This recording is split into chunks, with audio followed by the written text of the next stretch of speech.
Hello, everyone. If you are a regular viewer of these weekend video lessons, then you know that we have been purchasing long-term portfolio positions in our long-term accounts starting at SPY 400. Whenever we hit this leg down here, I added again at 380, right around here. And then the game plan was to really load at SPY 350, then fill it out either on the way up or on the way down. Wow. Didn't get it, and now I'm pretty sure I never will. The good news is that following the bounce on this little pull right here, I added to some leveraged ETFs and some dividend paying ETFs, but it was not a 50% load. It was about 20% max load. And now the market is just trading away from me. Do I FOMO into this tape? Absolutely not. Our end-of-day signals are working. We're getting a lot more end-of-day signals. They are working. I continue to focus on the intraday time frame. And because I am 100% certain the bottom is in for a fact, and I'll remind everybody, all throughout 2021, as this rally was happening, I was warning everyone about the divergence in small caps to the regular market. And then right around July, I started to sell in my long-term portfolio, and I reduced my position size to 50% long in my long-term portfolio in October whenever 5 stocks only were leading the overall market higher while everything else was lagging. That then led to the 2022 top. Told everybody that we were going to decline, didn't know how it was going to happen, and I had my game plan. SPY 400, SPY 380, SPY 350, SPY 320, SPY 300, all in at SPY 250 if and when we ever got there, and that never happened. So now the question is, how do I get back in? So this chart I know is going to be noisy to everybody looking at it, and you might be thinking, what the hell is going on here? I want to remind everybody that all that I really care about is price and volume. And to be honest with you, volume does not matter at all on the indices anymore, and it hasn't for years. So if you're using it as a metric that you're saying, oh, this rally is on lower declining volume, this is not where you're going to see the volume. It's done off the exchanges in dark pools, so we have to understand that. So what I want to draw out for you right now is where do I think the SPY is going to pull back that's going to allow me to get into those long-term portfolios. I hate chasing up here. If we continue to go, that is fine. I will play the end-of-day signals as I get them. We've had a few great signals lately. They just haven't worked exactly as I need them to, i.e., they're getting a large size, getting stopped out on a little bit before it works, and or I get large size, but the stock gaps up on me and just keeps going. So it's been a little rough right now. I would say by rough, it's not bad, but by rough I mean it's tough to get size in any one name. So let me tell you guys what I'm looking at here with the SPY. Where am I going to get long? First off, like I said, price is all that matters. You can ignore all this if you want. I know how to use it for my trading methodology. So now that price is above all of these moving averages, the 9, 100, 21, 34, 50, the ones under 50 are EMAs, the ones 50 and above are SMAs. These are all areas of support.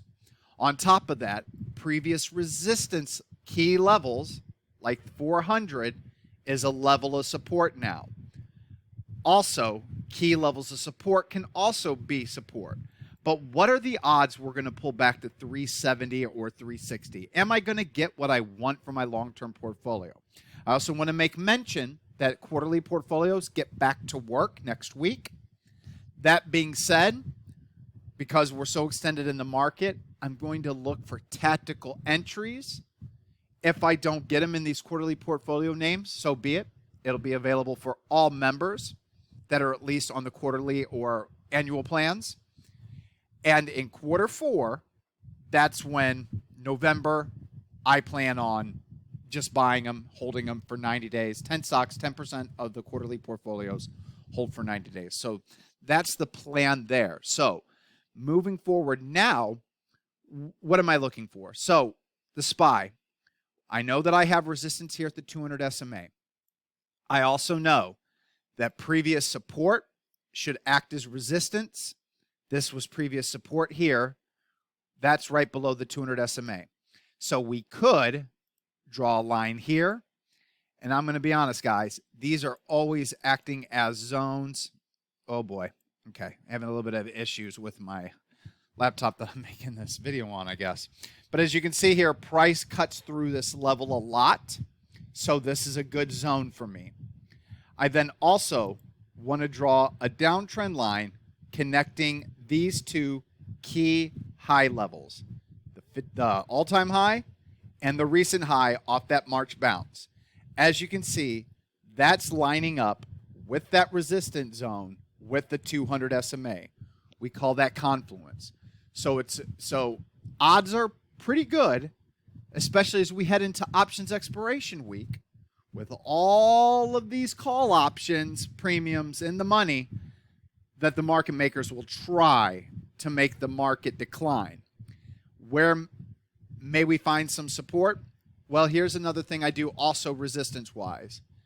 I find key levels that we're still below and draw anchored VWAP lines at. So obviously, we have the recent all-time high. And as you can see, we've gotten above that level.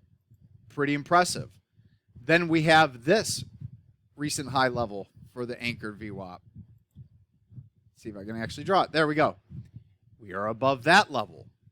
So that's bullish. Two key levels of anchored VWAP, and we are above them. I mean, that's bullish.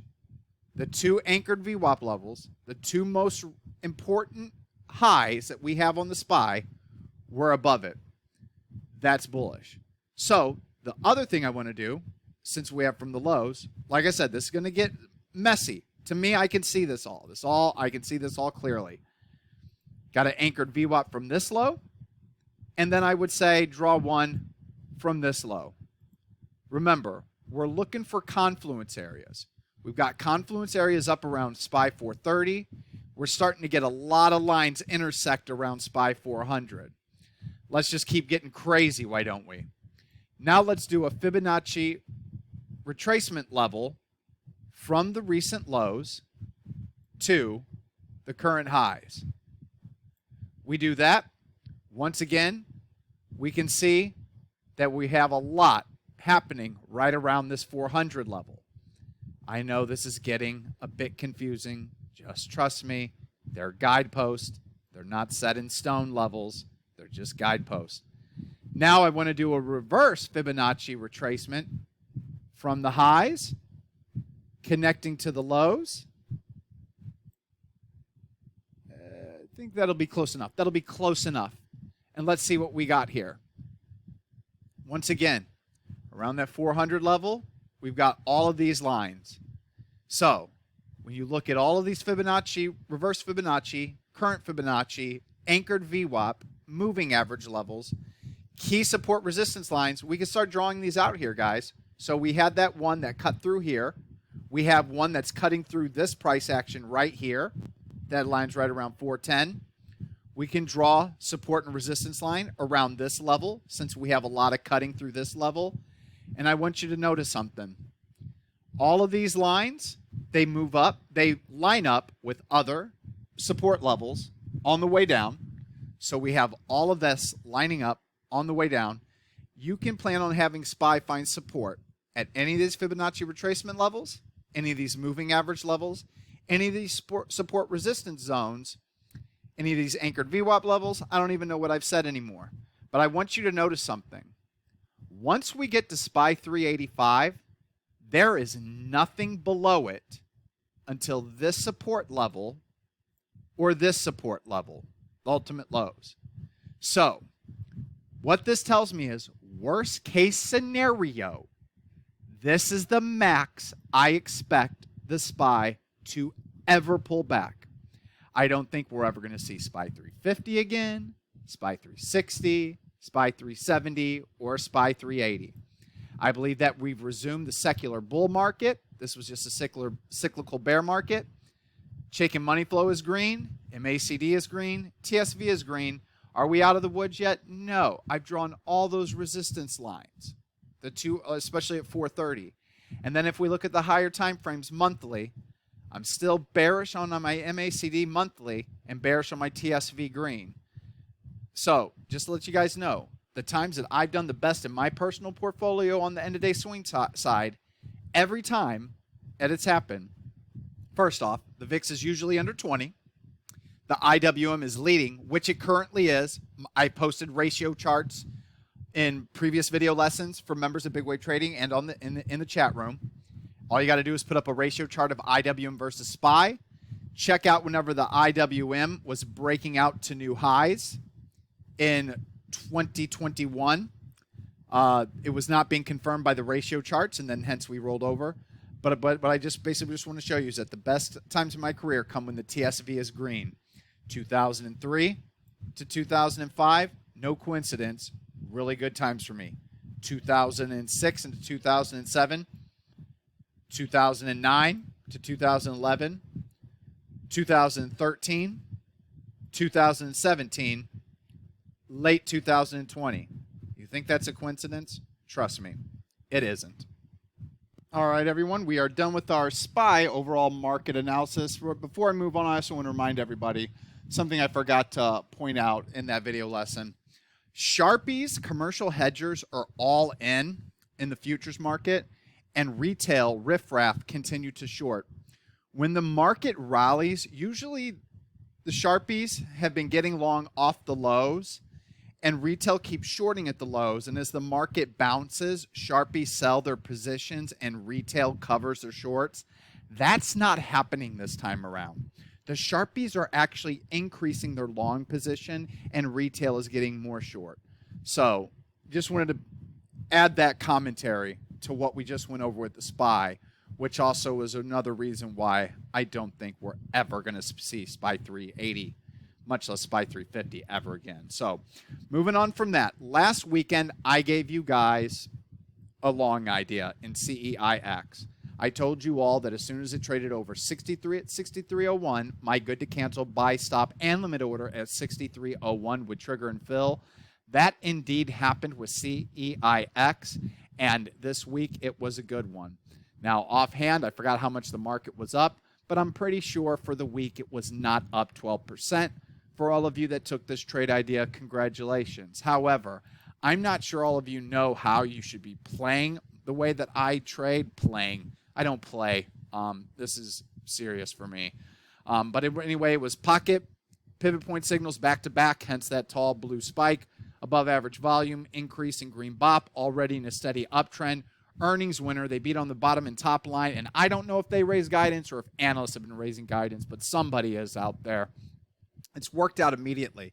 Now, in this market, because I can't get it, by the way, guys, two signals. I've gotten two signals recently that allowed me to get 30% of my capital into one of them, 25% in another one. And before that, there was another signal in another stock that allowed me to get 25% of my capital involved in. So I just want to let everybody know I can be long 50 stocks, but 4 of them basically make up 99%, and the other 46 make up, 5-10% max. It happens all the time. It just depends on the quality of the signal. And back in the day, the good old days, used to get signals all the time. Not so much anymore. But CEIX, as it extended here, you better believe I had a market sell order for some at the market the next day in the morning. Sold some off at 64.50. Moves up again. Throw out another market order for 10 to 20% of the position the next day. Awesome. Closes higher again. I do the same thing. Now, for right now, there is no further extension, so I do not have a market sell order for tomorrow on the books because there was no further extension. But, guys, I'm a trim and trailer for now. I don't always operate like this. If everything was lined up, moving average-wise, we were above all of them. TSVs were green on all time frames, and we were getting the signals, I would loosen it up. But for right now, I want to trim and trail. So I've been taking profits on the way up. And yes, I know this might seem insane to you, but it's easy for me to do at Interactive Brokers. I have good to cancel sell stop orders below this low, this low, this low, this low, this low, and this low. This is where my final stop was. When I initially went long, my final stop was here. Once we got above this high here, I moved my final stop to here and began taking profits on the position. So, doesn't mean you have to. You can hold out for a move higher and you're like, well, where's the next profit target? It's all-time highs. I'll show you how to do that. Chart back on Telechart version 18. By the way, notice we're green, green, green here. Resolved out of the squeeze moving up, so just keep that in mind. I'm going to do Fibonacci projection based off, boy, this one's tough. We'll go from this low, since that's a key low level, to this previous high right there, to this recent low where we went long. If you do that, the 100% Fibonacci projection is for a move to 81.21. So maybe that's where you take your profits if you like to sell off in whole pieces. If you like profit target or full stop, there you go. That's where it would be at. Everybody, another trade idea for the week, and it's a bit different. I really didn't want to publicly give this one out because right now I have a little bit of an observer effect, double slit experiment in the quantum mechanics, quantum physics world going on, where if I touch something, it alters its state of wanting to move up and then it moves down. So good luck, everybody. But CEIX worked. That averaged about 700,000 shares per day. ARHS averages over 400,000 shares per day. So I'm pretty sure if you join me here, my buy order isn't going to really mess it up. But what happened here on ARHS? Notice the volume bar in the middle pane. We have a volume truncation. Do you see that? Do you understand? Volume truncation. Volume truncation. BOP. I don't know if that's a move to... Nope, it's not. Okay, but look at the surge in BOP. So volume truncation, surge in BOP to near max green. The next day, bullish, hammer, price bar, at or above the ER gap up lows, very heavy volume, confirming the accumulation, max green BOP. Excellent day two. Now, why would I chase a stock up here? So far extended from the 50. So far extended from the 5, 10, and 20. Because it's an ER winner long position with new information. So, a recent long signal that I gave to everybody, but I did not take, and I told everybody I would regret not taking this trade, is APLS. APLS gapped up, pulled back, printed this hammer. Volume, though, was below average, but that's not what prevented me from taking the trade because it's right on the gap up, previous gap, before the gap high support level. It's that falling BOP. BOP was going the wrong way, so I didn't take APLS. What did APLS do? And I told all my members, you know what to do. Take it. Anytime that I say that I'm going to regret not getting long something, this is what happens. Congratulations to everybody that took the long. But what you saw on APLS is what I am, quote, quote, hoping ARHS does. If it doesn't, though, you better believe I'm going to stop out. So ARHS, the reason why I like it, I've already talked about the technicals. The BOP surge, then another surge to max green, the strong volume, 2 days, very strong volume. The catalyst, beat earnings. They raised guidance. Not only did they beat earnings, but they raised guidance. The company raised guidance. Also, if you check out the stock, you'll see that since the end of last year, insiders have done nothing but buy. There's a chief retail officer selling, but the CEO and chairman is buying. The chief marketing officer is buying. The director is buying. The chief financial officer is buying. I can't deny that kind of stuff. Clearly, this is a quality company.